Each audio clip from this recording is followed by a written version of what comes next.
Student, आज हम पढ़ेंगे उद्विकास, वृद्धि एवं प्रगति की अवधारणा।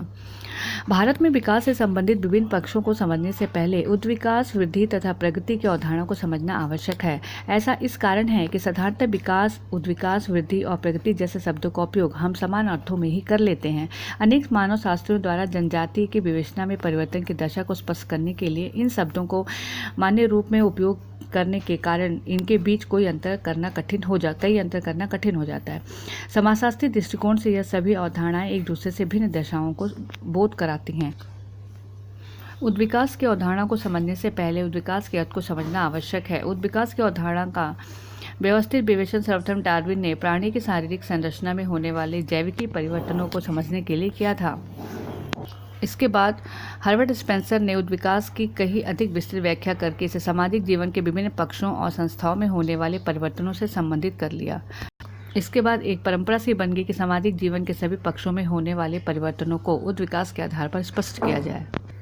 डार्विन ने उद्विकासीय सिद्धांत को स्पष्ट करते हुए बताया कि आरंभ से प्रत्येक जीवित वस्तु का रूप बहुत सरल होता है। यह स्थिति अनिश्चितता तथा संबद्धता समानता की दशा होती है, अर्थात ऊपर से उस वस्तु के विभिन्न रूप एक दूसरे से इतने सरल होते हैं कि उनमें कोई निश्चित आकार प्रतीत नहीं होता। लेकिन जैसे जैसे उस वस्तु का विकास होता जाता है, उसके विभिन्न अंग एक दूसरे से विभिन्न होते जाते हैं और उनका रूप स्पष्ट हो जाता है।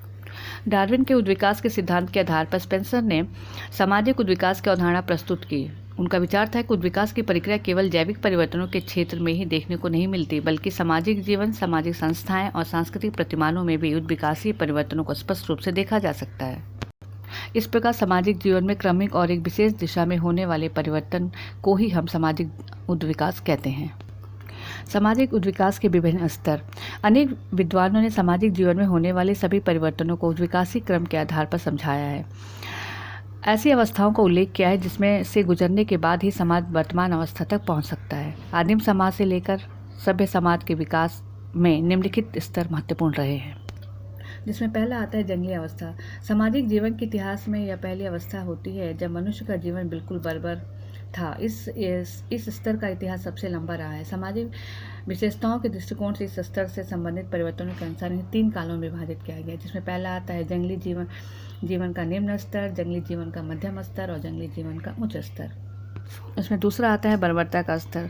सामाजिक जीवन के विकास का दूसरा स्तर बर्बरता का स्तर है। बर्बरता के स्तर को भी 3 भागों में विभाजित किया जा सकता है या किया गया है, जिसमें पहला आता है बर्बरता का निम्न स्तर और दूसरा है बर्बरता का मध्यम स्तर और तीसरा है बर्बरता का उच्च स्तर।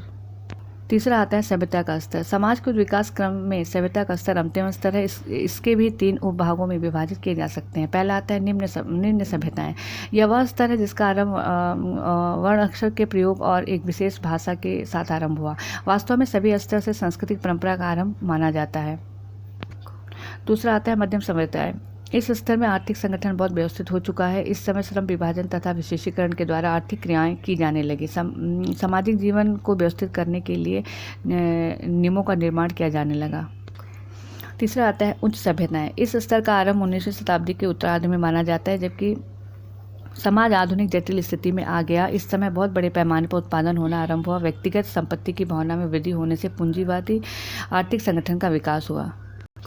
उपयुक्त विवेचन में हमने सामाजिक जीवन में उद्विकासीय प्रक्रिया के रूप को स्पष्ट किया। कुछ विद्वानों ने पारिवारिक, आर्थिक और धार्मिक जीवन और अनेक संस्थाओं, संगठनों एवं सामाजिक संबंधों को भी उद्विकासीय प्रक्रिया के आधार पर ही समझाया है।